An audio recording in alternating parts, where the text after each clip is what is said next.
This video is being made for Season 2, Round 7 of the Astrocade High Score Club. It ends July 9th, 2017 at 10 p.m. Mountain Standard Time. This is a review of a game called the Crown of Zeus. This is the basic bonus game. The main game for this round is Conan the Barbarian, also known as Quest for the Orb. That's an unreleased prototype for the Bally arcade, also known as the Astrocade. Thanks for joining me. Now, I chose this game to go along with Conan the Barbarian, which is sort of an action-adventure game, RPG, I don't know. It's not finished, so I don't know exactly what they had planned in it. The way this game works is you get to explore by giving a description of a room. In this case, this is room number 6. I don't know if it always starts out with room number 6, but I've played a couple times now and it's done that. I don't know. Maybe it's not random. I thought it was. My strength always has started out at 5. My experience starts out at 5. This game has pretty detailed... Oh, let me give some background about the game. Like I was saying, it's a basic game. It's called the Crown of Zeus, and it was written by Todd Johnson. This game appeared in the November 1982 Arcadian newsletter. It takes you to a dark, decaying castle in the evil land of Scrom. You've been asked, as the best warrior in the land of Beekum, to retrieve the Crown of Zeus, which the Scromites have stolen. And that's your background for the game. According to ads in Arcadian Volume 5 in the November 1982 issue, the Crown of Zeus is the first in a series of 4 programs that take place on the planet Gibulus. The other 3 games in the series are available only on tape and are called The Rescue of Catherine, Escape from Rantanam 4, and The Tower of Machor. Regular and expert versions of this game are included in the archive, which is, I'm just playing the regular version. The way the game is described and how it's supposed to load works like this, but there's supposed to be 4 levels, and this is really the first time I played the game, so the way you type in the game was pretty unusual, and you had to fill an array with a whole bunch of numbers you had to type in. This is a really long program for the Astrocade, and it required a lot of typing. So if you do decide to play this, luckily it's archived. The same thing can't be said of these other 3 programs that I mentioned, The Rescue of Catherine, Escape from Rantanam 4, and The Tower of Machor. Those games, if they were actually released at all, and they probably were because you could buy them from the guy for $10, and they were probably just different dungeons with a slightly different background. If those were available at some point, they're not available now, at least not on BallyAlley.com. 6 issues after the Crown of Zeus was published, the Arcadian newsletter printed a small note about user maps. Bob Fabris wrote, "Crown of Zeus castle floor plan. Have you determined what the castle looks like? We have one idea here and would like to get others' opinions, so send in your version." And that was written in the May 1983 issue. And as it turns out, 2 people sent the Crown of Zeus maps to Bob Fabris, but they were never published in the Arcadian. But since I own the Bob Fabris collection, I was able to scan them, and you can view them on BallyAlley.com. What I'll probably do right here, or maybe at the end of this video, because I haven't really studied them or anything, to see how the map is laid out of the castle, which would kind of be unfair. The game has, I think the map is always the same, so like I was saying earlier, it might be random. I think it might just start you off in a random location, although it doesn't appear to, so maybe you always start off in room 6. The Crown of Zeus instructions, minus the parts on how to type in the game, I'm going to talk about those. This program, which is only for AstroBASIC, it doesn't run in Bally Basic, takes you to, as I was saying earlier, a dark, decaying castle in the evil land of Scrom. You have been asked, as the best warrior in the land of Beekum, to retrieve the Crown of Zeus, which the Scromites have stolen. The crown, when worn, gives the wearer the awesome ability to cause anything he or she wishes to vanish. Apparently, the Scromites have not yet discovered the crown's powers, but as you hid in the forest outside the castle, you saw a troop of orcs from the warring land of Machor slip through the front gate. They surely know the power of the crown and will have to be dealt with. So here the instructions go into how to type in the game, which I'm not going to include here. Explains to you what you're going to see on the screen, and this is exactly what I see on the screen. It says, the key to this game is keeping strength above 0. You can survive a negative strength value as long as it's not too much negative and there is not an enemy in the room.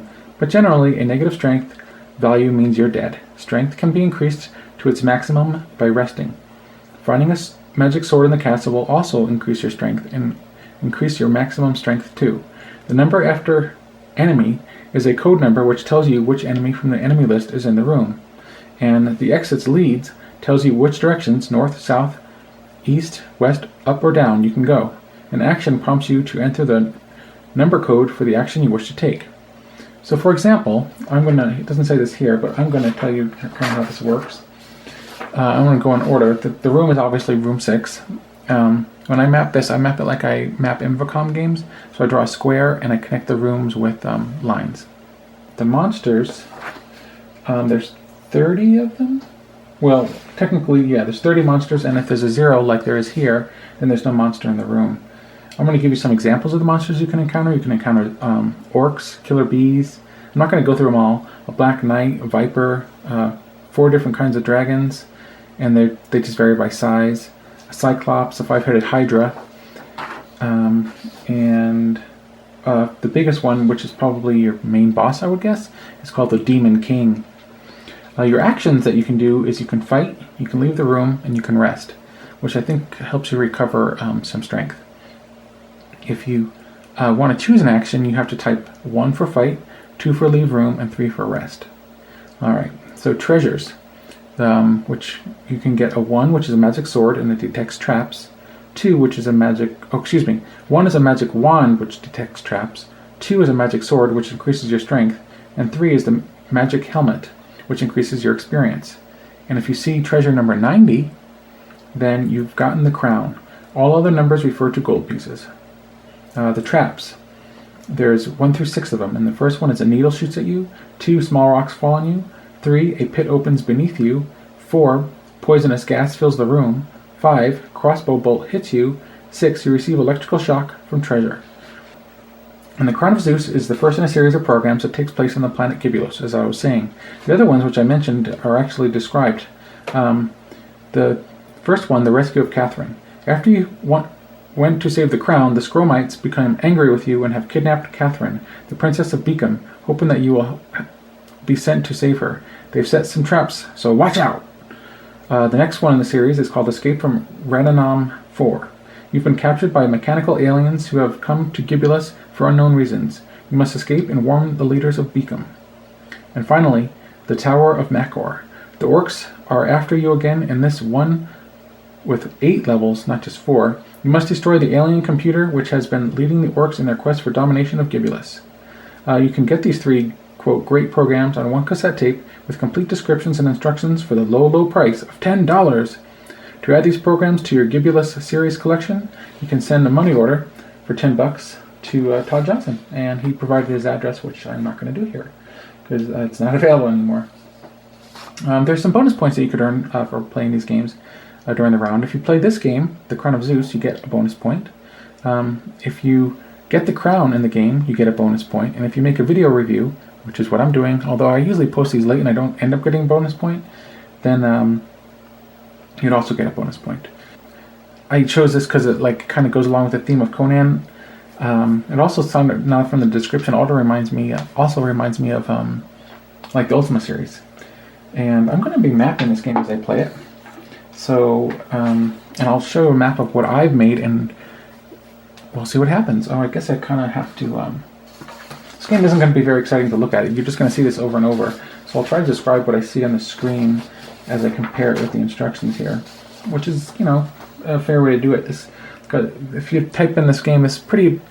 I don't know if it's advanced, but it's definitely different than pretty much any other thing that I can remember, any other game that you would type in for the Astrocade, which I find pretty neat. There's a slew of basic games that are kind of clones of other games from the time period of the early 80s, late 70s, and they're slow and stuff like that. This is a kind of game which I really enjoy in BASIC because it takes advantage of BASIC.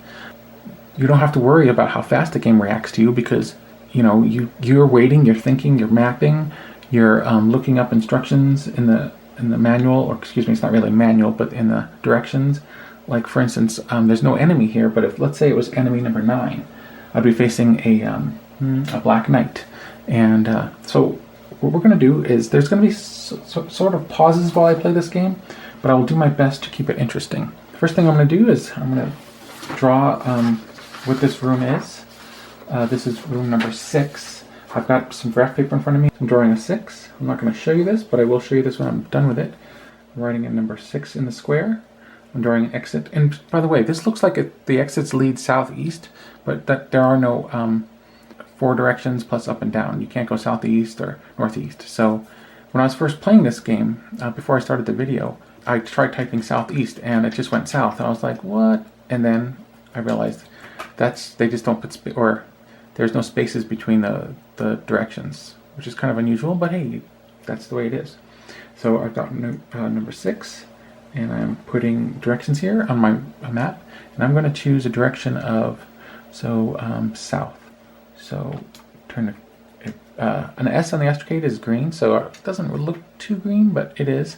I'm actually also, before I continue, I'm actually running this RF through my RF to composite output, and I'm doing that so that I could make my previous video, which I've made but not posted, and that was for Conan. And so now, so the colors are a little off with this adapter, but they're close enough. And it doesn't matter in this game because there's no colors except when I press the letters. So I'm going to type S, and first I have to tell it I want to go in a direction, so that doesn't work. So I have to type, let's see, if I want to leave the room, I have to type 2. So first I type 2, and it's going to ask me for my direction, and I'm going to type this for south. So now I've gone south, and I'm in room 18. So I draw my little square, I draw an 18, and in this room there is an enemy. And as you can see, it's a number 2. And the number 2 enemy is killer bees. So I'm going to choose to attack these killer bees. And in this case, when I attack them, I have to choose number 2 for... no, maybe it's number 1 for attack. And it's not even called attack, it's called fight. But, you know, it's the same deal. So 1, I fight, and it says... if you noticed, my strength went down by 1. The monster's still there. So I'm going to attack again. Or fight again. I killed the enemy. So now it's showing me the room again, and this time when it says enemy, it's going to be 0. And my exits are still north and south. So I'm going to go south, and I'm going to draw my map, which is put the number 18 into it. I can go north, which I've already drawn. That will just, excuse me. I'm going to go south. Man, it's kind of hard to do this and have a video going at the same time, but that's just the way it's going to have to be. So if I want to leave the room, so I type 2 again. I want to go south again. So now I'm in room 30.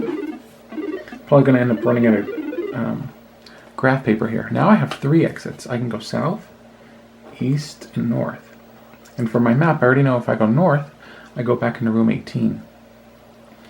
Now, I don't remember what these maps look like that were pre-drawn by these 2 other people, but I will put them at the end of the video like I was saying earlier. I presume that they do something similar to what I'm doing, although I know they made theirs look much better. This is just on graph paper. Theirs wasn't like that. There's an enemy in this room, and it's a 1, which is a orc. Or orcs, who knows how many are in there, it doesn't actually tell you. So I'm going to choose to fight this. So to fight, I press 1. And my strength went down. Hopefully I don't end up dying right before I play the game. Let's see. And my strength went down again. I'm going to try attacking once more. Oh, I think I'm going to go north because I'm about to die. Let's see. Can I just, if I want to leave the room, I press, what is it, 2? I want to go north, which is, turn the screen red. Now I'm back in room 18. Hopefully there's no monsters here. My strength is down to 0. Now I can rest, so hopefully that brings my strength back up. If I rest, I press number 3. Does that bring it up? Let's see. And I don't know if there's wandering monsters in this game or anything like that. No, there is a monster here. So let me go north again. What happens if I try to rest? Will it attack me? I'll find out. Let's try resting. If I die, we'll just start the game over. And which is interesting, because starting the game over, you have to do a certain thing. You can't just press run. And I'll show that to you if I die, and I'll halt the game. So, I want to go, or I'm going to try to rest in the room and see what happens. So, 3 is for rest. enemy attacks. So, but no damage was done to me. So that's interesting. Let me try attacking the enemy again. The enemy is, so attack or fight is number 1. And I'm going to see what happens if I get to 0 again.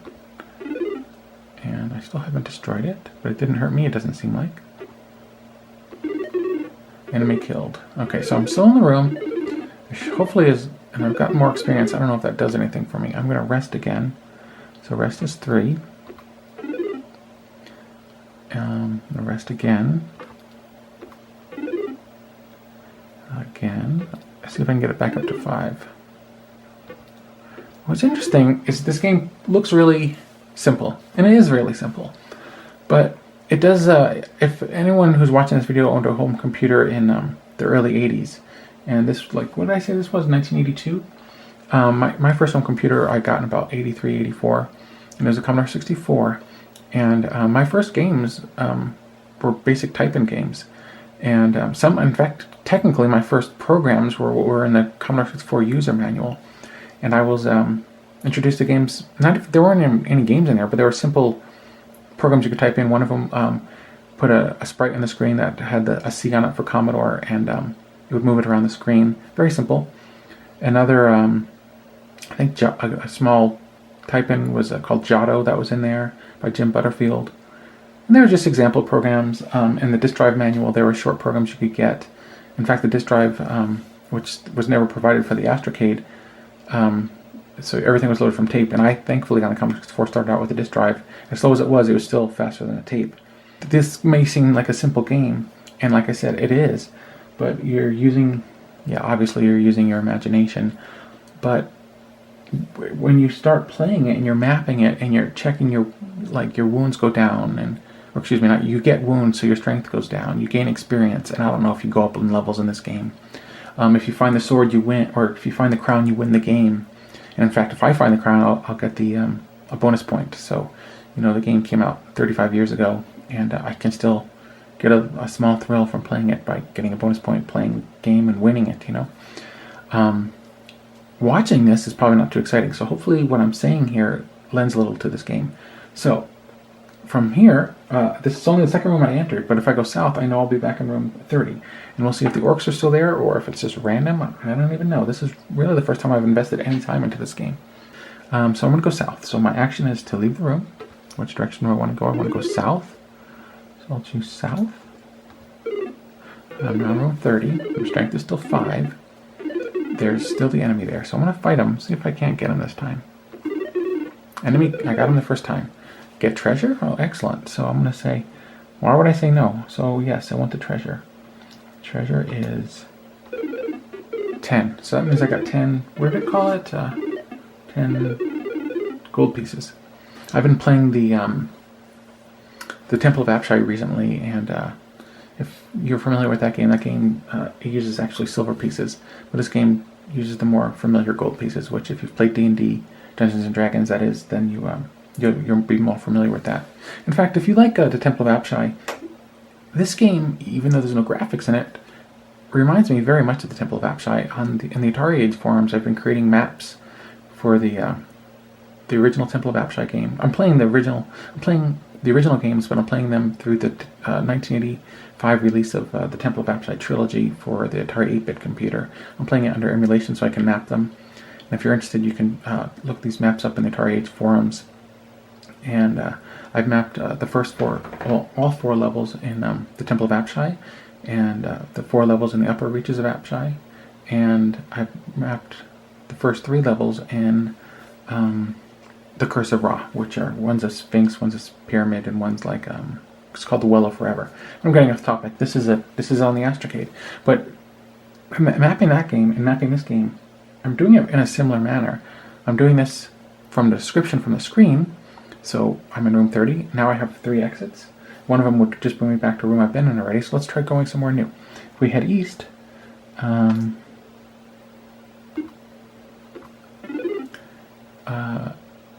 first it doesn't work. First I have to tell it I want to leave the room.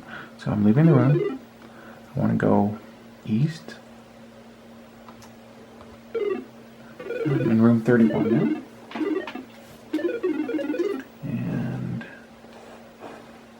we got a monster here. We've got no enemies. I guess I must have gained an experience points from getting rid of that orc. I've got, this is room 31. I can head south. I can head east. And I can head west, which would just bring me back to room 30. In this case, I'm going to try going to east again, see what happens. So leave the room. Whoops. And I'm going to go east. So I'm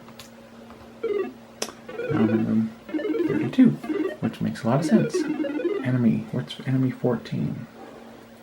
I'm actually having a good time. Part of that is because I'm mapping the game. Part of it's because I'm talking about the game and explaining how it works. And also, I just enjoy games like this where you have to, I don't know how, basically you have to do more than just use your imagination. You have to, this game is so simple and bare bones that if you don't try to immerse yourself into it, if you just say, oh, I'm in room 32, what does that mean? Well, it doesn't mean anything. You have to sort of put yourself in its place and think, well, enemy 14 is a tiger, because, you know, all castles and dungeons have tigers in them. You know, that's the way it is. And like, I remember when I used to play D&D, I never used to use random encounter, or very, very infrequently would I, as a dungeon master, would I use random encounters, because they never made any sense. You'd be wandering through like a dungeon, and you know, in this case, if I was going to use these random monsters, suddenly you come upon a demon, which just happens to be in the dungeon. Or what if you were exploring a farmhouse, and before you even get to a dungeon, and you random encounter, and you find a zombie or killer bees or a dragon. I mean, you wouldn't really normally come across a dragon as a random monster, but I mean, you could come across the most unlikely of things. In this case, I came across a tiger, which is pretty unlikely to find in a dungeon. But hey, I'm going to try to fight it anyway. Hopefully I've got a big sword, and or since this is taking place on another planet, maybe I have a laser rifle, you know, a phaser from Star Trek. I don't know. Maybe I'm with the Federation, you know. The game is pretty light on background, which is fill in the blanks, and that's what I'm doing. So I'm going to try fighting this guy. Or it's not a guy, I guess it's an animal. It's not a monster. Wow, his one hit from me did 3 points of damage. That ain't good. So let me try going back west. So I'm going to try to leave the room, and I'm going to go west, which will bring me to back to room 31, and hopefully there's not something there. So head west, and I'm going to type in a W. See if there's any monster here. My strength went down to 0. He must have attacked me when I walked out of the room, which would make sense. So I'm going to rest. And I'm going to rest again. And again. Interesting little game. So, as I'm describing this game, and I was saying earlier that it's a type-in game, I'm going to talk about that briefly here, and so I'll probably break away from this when I'm editing and show you what the game looked like when you typed it in. Because it was a basic program, and like I was saying, you fill an array, but you filled it in with, I think there were 5-digit numbers, and there was a whole page of them that you would type in. And, let's see, I think each array was a page, if I remember. I can't remember off the top of my head. We'll find out when you're watching this video. You'll see, because I'll put it here. And each basically array was one level of the dungeon, and there you could have two levels in the memory at once. And then when you get to the second part of the game, like when you go through a door or something like that, or when there's no other way to leave the room, then you're supposed to load the next part of the game, which may be just the expert on this level. I don't know. It seems like it, like I was saying, it doesn't work as normal. So I'm back up to strength. Let's see if I can't go in that room and get the tiger. If I don't and I die, then this will be the end of the video. But I'm going to try to play this until I'm not going to explore the whole place, because it's actually quite large. So, first I've got to leave the room. That's something I keep doing. I'm going to go east again. So, or not again. Alright, this is the same room, same enemy. So I wonder if the enemies are always going to be the same in each room. That'd be interesting to note that. I'm going to put that on my map, that the enemy is 14. And I'm going to try fighting it once more, see what happens. It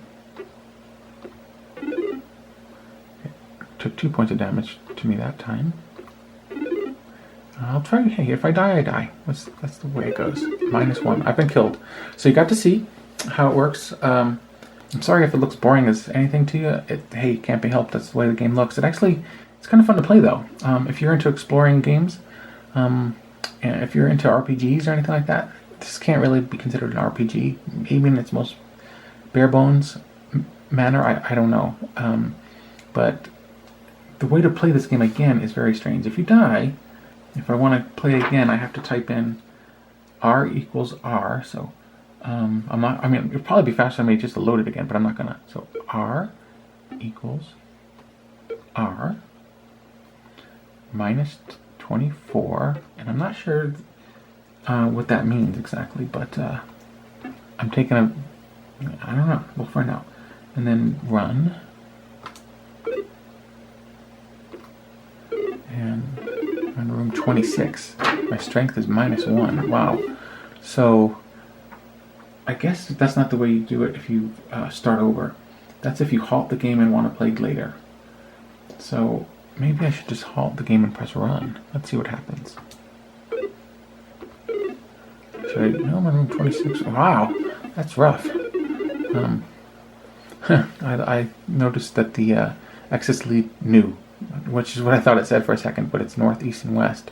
So I guess the first thing I need to do... Oh, there is an enemy in this room, though. Room 26. I don't know where that is in relation to where I'm mapping.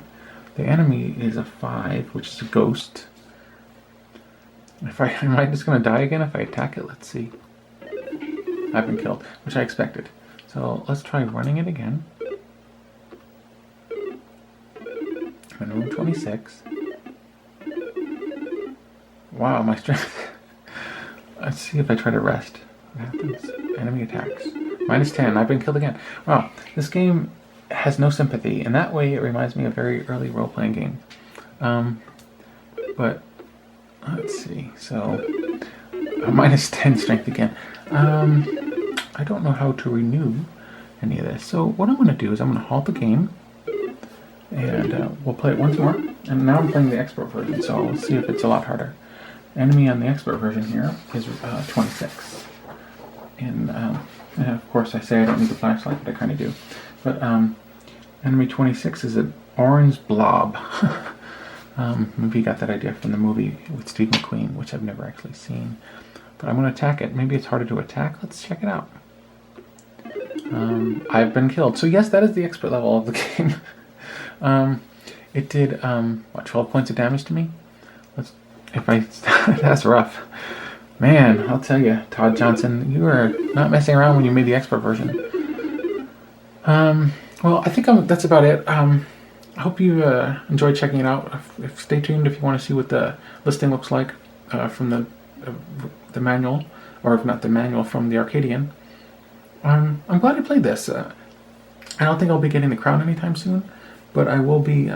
I'll show you also the maps that were submitted by the 2 people who sent them into the Arcadian, which I'm really glad that they did. It's too bad they weren't printed. I can understand why they weren't, because they're actually pretty lengthy, and they would have taken up, together, they would have probably taken up most of an issue in of Arcadian all on their own, and, you know, that couldn't be done. There's a lot of other things that had to be printed in the newsletter, so that's just the way things are.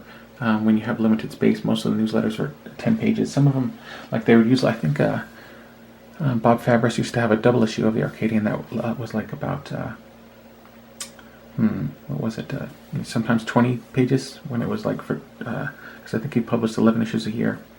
So, you know, I don't even want to stop playing this. It's kind of interesting. I want to see how much of the map I can find, and so that's a good thing. I mean, I actually am enjoying this game more than Conan. I mean, if you watch my review of Conan, you'll see that I actually, my fingers got really tired from moving around, because the way you fight in Conan is you move the knob back and forth. That game's much prettier. This game actually seems to have more depth. That is. And I like that. Yeah, there's something about that I enjoy. The Astrocade didn't really have any other game like this that I can think of. There was another game called The Treasures of Cathy, I think, which is almost a graphic version of this, but not really. Maybe I'll review that sometime. I actually enjoy putting these basic programs onto YouTube because most people haven't seen these programs, especially one like this. Who's going to investigate a game like this? It's a very, very non-traditional game for the Astrocade, so it doesn't get much attention. And most of the type-ins don't even, I mean, unless you load them up yourself in a real Astrocade, you can't play them because you can't play them under emulation. But I'm going to sign off for now for this part of the video. Stay tuned, and I'll follow it up with a couple other things, like the map. And if you have a chance to play this and you enjoy role-playing games, or if you enjoy role-playing games, give this a try. Don't look at the map, don't cheat. I mean, that's not cheating. Maybe you want to just find your way to the sword, and that's something you enjoy doing. Some people will play Infocom games and use walkthroughs. I don't understand how they get fun out of that, but some people do it. And everyone enjoys games in their own way, so I don't have any problem with that. Please play your Astrocade. Have fun with it. If you play your games if you play the Astrocade under emulation and you can't play a game like this, maybe you can try to contact someone who works with MAME and say, hey, maybe you guys can add tape support. I'd like to try some of these games. Maybe if enough people do that, someone will come along who has the programming chops to add the support so that everyone can enjoy these basic games. And even not all the games were basic that would load from tape. Some of them were machine language, but most of them were AstroBASIC. And this is one example of a game that you can't play in 2600. Nothing quite like this came out that I know of. So something else that's neat about the Astrocade is you get people making games that are unusual, and hey, that's great. Now that you've seen the gameplay of this video and I've given some background before the gameplay even started, I was going to show the maps here, and I'm still going to do that, but there's a couple of other pieces of information that I came across while I was looking at the maps. I scanned in the maps quite a while back. I haven't looked at them, and now that I've printed them, I also came across some information, for instance, the original program submission letter that was sent to Bob. The program submission letter is dated July 17th, 1982, and the program was published eventually about 3 months later in the November 5th, 1982 issue. The program is included in handwritten format, and there's about a page of typed information that is by the program's author, Todd D. Johnson. Todd begins his letter and he writes, "Enclosed is a program I have written titled The Crown of Zeus. It is an AstroBASIC program and can possibly be altered to be run in Bally Basic, but I have been unable to convert it satisfactorily. Perhaps one of your friends has a way to do this. I would like to enter it in the Arcadian contest for the August issue. However, if there is no contest that month, then please print it anyway, as I would like to get an advertisement included in that issue. I am offering 3 additional modules for my game method that, while similar to the Crown, have many differences. I would like to know what the response rate is to the advertisement, so I need to know what the readership of the Arcadian is. Please send this information along with any comments you may have on my program in a self-addressed stamped envelope, which I have enclosed." So that's what Todd says about the program, and he goes on to talk about it a little more in detail, and much of what's left here has been included in the Arcadian when the program is printed. As is the case with many programs submitted to the Arcadian, this one included a tape and also a handwritten listing. While some people did have printers hooked up to their Bally arcade systems, most people did not. So they would submit their listings in handwritten format. And this was because many of the tape systems between users, they weren't quite compatible. I mean, they were compatible, but the tape players weren't a standard made by Bally, and you could use any tape player that you wanted. So sometimes this made it difficult to load a program saved to tape onto your own specific tape player. And I've talked about this in the Bally Astrocast. I probably don't need to go over it again here, but I'm going to include the 3 pages because I find it pretty incredible that basically what the person would do, they'd write their program, and then they would go in and they'd list their program to the screen, and they'd copy down into a notebook what they're seeing on the screen. This way, when you load the program, if part of the program doesn't load properly, like let's say, for instance, on this first page here, which begins with line number 20, let's say there's some question marks in that line and the rest of the program is fine. Like let's say it's 20M question mark @ open parentheses R. Well, then you'd know if there's a question mark where the equal sign is supposed to be, then you could either retype line 20 and fix it, or you could since this is an AstroBASIC program, you could actually edit the line and fix it that way. And this may seem primitive, and it kind of is, but most people learn to deal with it by adjusting their tape player to be able to load someone else's program. So if it didn't load properly, they'd make a small adjustment to it, and then they'd get it to load fine. And I'm guessing that that's the way that Bob Fabris would load other people's programs, so we wouldn't have to deal with anything like that. The first page has lines 20 through 220. The second page has lines 240 through 937. And as you can see, when this person, Todd Johnson, was actually writing the program down on line 292, he actually made an error, so he had to cross it out. A couple other errors are made here, like line 700 has a 93 crossed out. And for all you know, or for all we know, there's possibilities that since this is handwritten, there's probably some other errors. It'd be pretty hard to write this program down without making any errors. The final page here is lines 938 through 1000, and as you can see, there's also a problem here that's been crossed out. And there may be other areas that had problems, but hopefully Bob Fabris didn't have to rely on this listing at all, especially when you see what's up next. As I mentioned earlier, and when I was showing before the program was running, there is 2 sets of arrays. In the Arcadian, they take up, each array takes up 1 full page. Well, in these handwritten listings, there is the arrays each take up 3 pages on their own. And check this out, how it works. It's pretty interesting. So if you look all the way to the top left, it says 1 of 6, and that's actually my own handwriting. I put this in when I was scanning the page because it was difficult for me to figure out where I was. The array elements are listed here. The first line to the top left has @ sign. The element is 0, and then it's equal to 0. And I don't know how the program works exactly, but this is probably the data for the room. So each one of these rooms, probably these numbers mean something. I don't know how that works.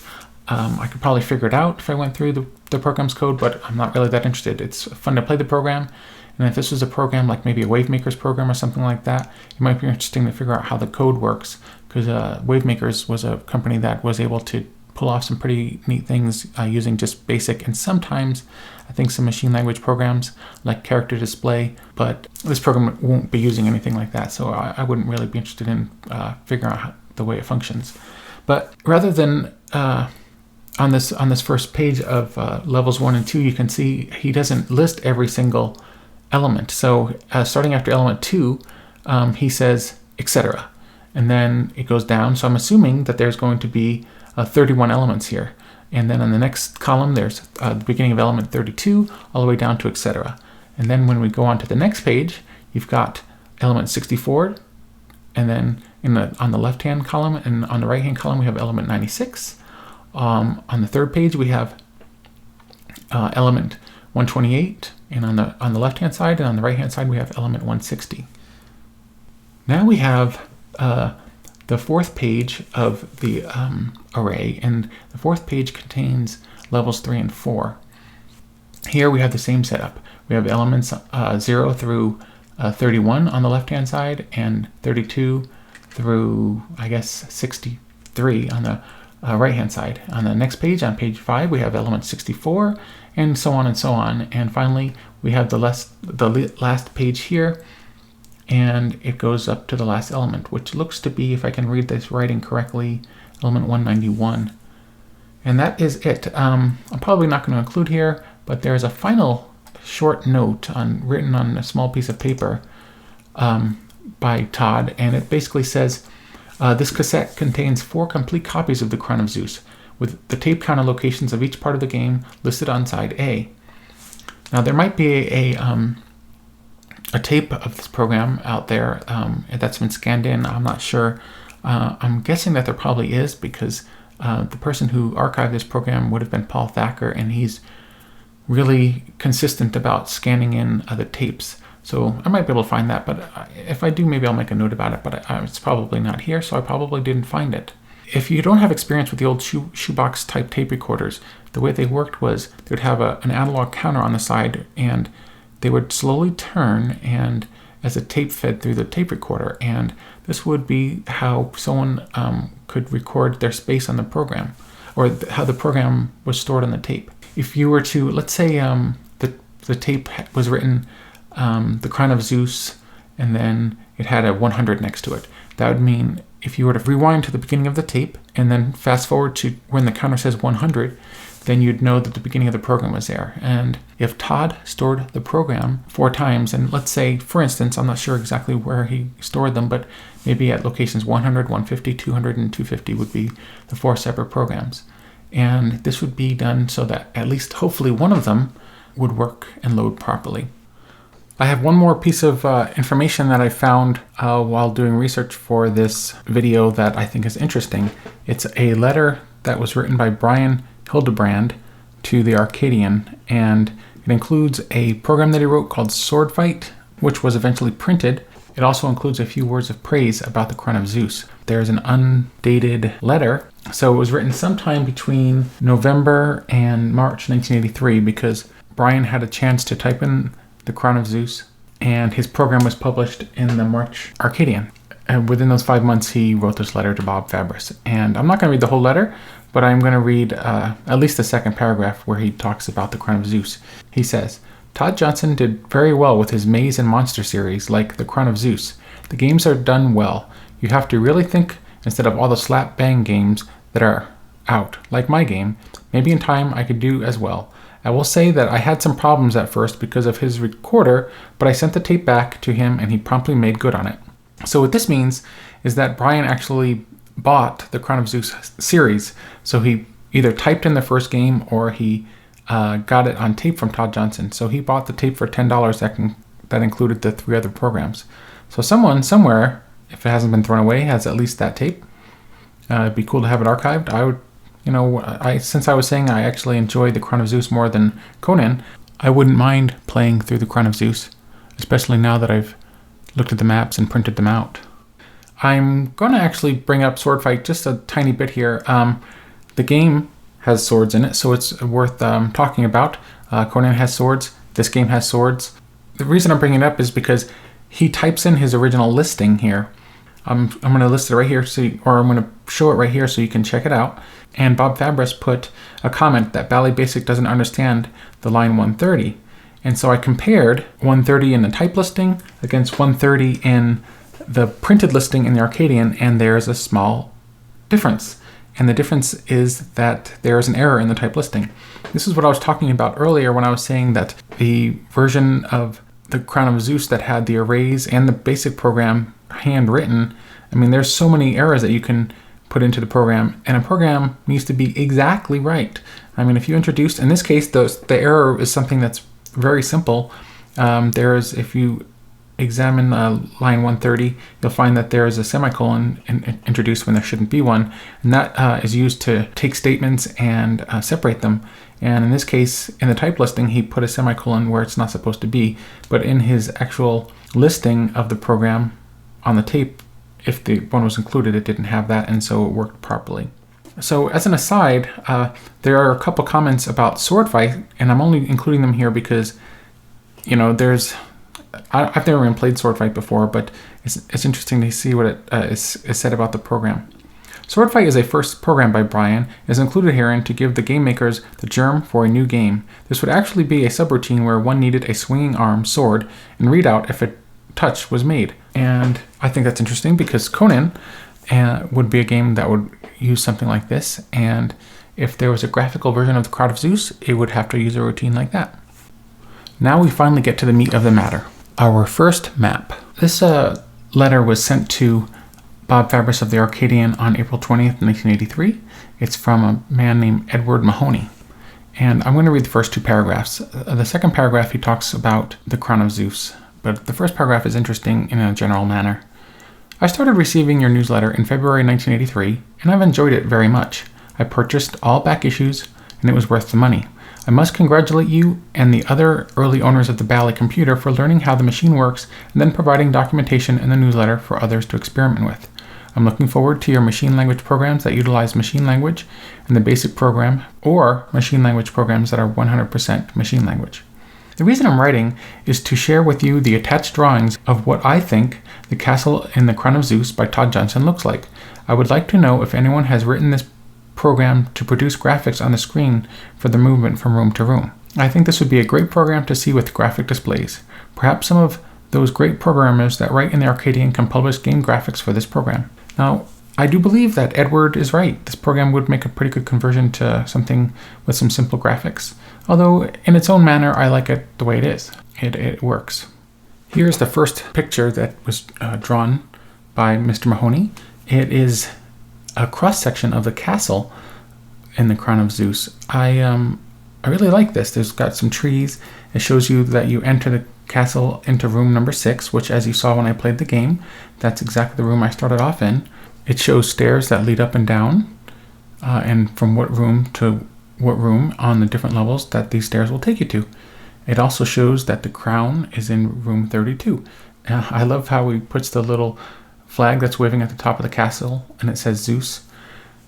I also think, having played this program a little bit, that the name of the program, the Crown of Zeus, makes, I don't know, how much sense does it possibly make? There's, Zeus is a Greek god, and this game takes place on another planet. But I guess in the proud tradition of the original Star Trek series, on other planets there can be gods that are like Greek gods.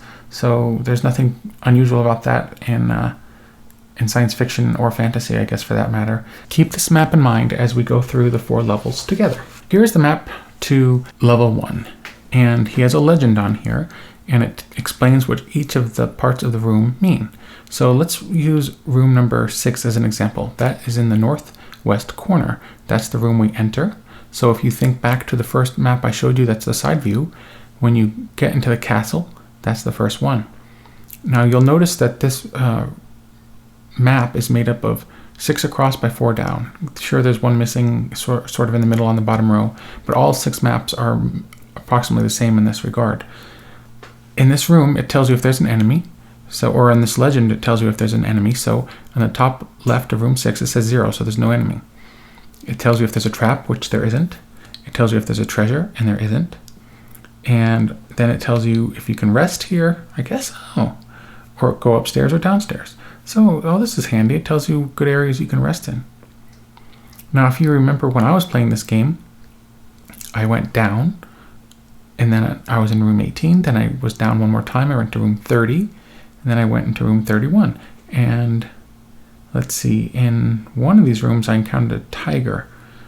I think it was room 32, and that was, it tells you here that is monster 14. So yeah, that sounds right. And there's also a treasure, so it's treasure 2. So this map, if you were going to use it as a playthrough, would work very, very well. I appreciate it. Thank you, Mr. Mahoney. This is a neat map. So that's level 1.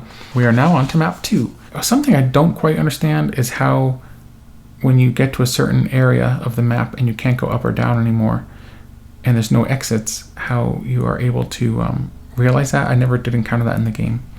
But here's map 2. Here is map 3. I'm not going to show these too long. Hey, if you want to check it out and look at these maps better, you can find them all on ballyla.com, or you could just pause the video. I don't expect that there's anyone watching this video who's going to be playing along with the video. If so, you're going to have to pause the video constantly. But there might be someone out there who wants to play the game with a walkthrough. And if that's the case, you can print these out. But like I said, this is one of the maps. The 2 maps were sent to the Arcadian. Here's the final map of the Crown of Zeus. And if you notice, there's also room 6 here, but you have to remember by this time, the map has been reloaded from tape, the array has been reloaded from tape. So these, while they have the same room numbers, they're actually different rooms. And in room number 32, you see the crown.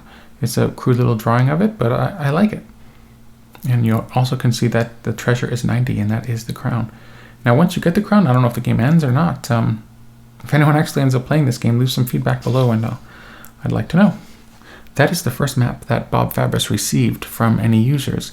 And after he requested other users to send in a map, he did get at least one other map. I've gone through the Bob Fabris collection, and I've just found this one.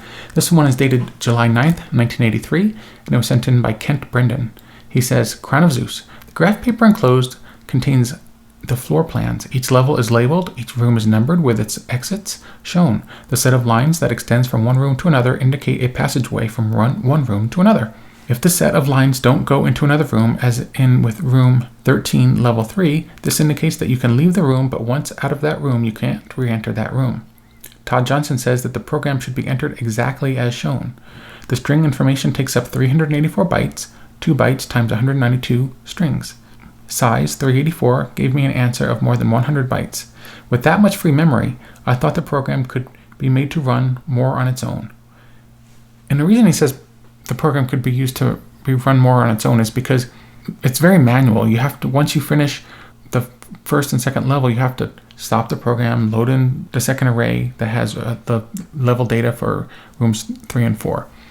So Kent includes 5 changes he'd make to the program, 5 lines. You can look at this here on the screen and you can see that. And he says what these changes mean. He says, with these changes in place, simply input run, go. The program will input the string values for levels 1 and 2. When you get to room 19, level 1, there is no exit, entrances to level 3 and 4. Simply press 4 to go back to level 2, press 5, and hit play on the tape recorder, and strings for level 3 and 4 will then be entered, and the program will continue at level 3. This way, you don't have to start and stop the program to change levels. That's pretty clever of Kent. There's no version of this program that has these changes archived in BallyAlley.com. Really, it doesn't need to be, but I always thought it's great that there's this dialogue back and forth between the users of the Astrocade and readers of the Arcadian, and that they would send feedback to Bob, and he would sometimes print it. Oftentimes, now that I have the collection, I see that he didn't print a lot of it, but I was going to say I've been adding a lot of it to BallyAlley.com, but that's not true. I have scanned most of it, maybe close to 95% of it. However, only a very small percentage of that has made its way to the archive on BallyAlley.com.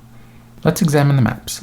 These maps are each drawn on, so there's 2 maps per page, and they're much simpler than the other maps. But, you know, they seem to get the information across. I was comparing each map, and they seem like identical to me. Like when I say I'm comparing each map, I'm comparing these maps drawn up by Kent to the maps drawn up by Edward Mahoney. And I couldn't swear they're identical, but they look pretty darn close. And either one of the sets of maps would help any user find their way to the crown. So that wraps up this video. I hope you've enjoyed watching it. It's become rather lengthy, but I think there's a lot of information out there. And these basic programs, while they don't get a lot of attention, I think some of them are pretty deep. This one is especially complex. It would have kept you busy for hours on end, much more busy. And like I said a few times during this video, I had a lot of fun with this game. I only played a few rooms of it, but I would have enjoyed mapping this back in the 80s, and if I sat down in front of it now, I would probably enjoy mapping it. There's something special about giving me something to explore, a maze. I mean, this isn't really a maze. It's a maze I guess would be difficult to find your way out of. If you don't play basic programs and you have a real Astrocade, I suggest that you try them out. This one is, I'm not going to say a bad example of a basic program, because it's a really good example of one, but it's not one that most people have a taste for, which is why I'm glad that I'm making this video, because most people would never experience it in any way otherwise. If you want to try a few programs, first up, I recommend the Wavemakers programs. They're a good introduction, and also some LNM software. Those are some pretty good programs too. So thanks for watching the video, and I'll try making some more videos soon.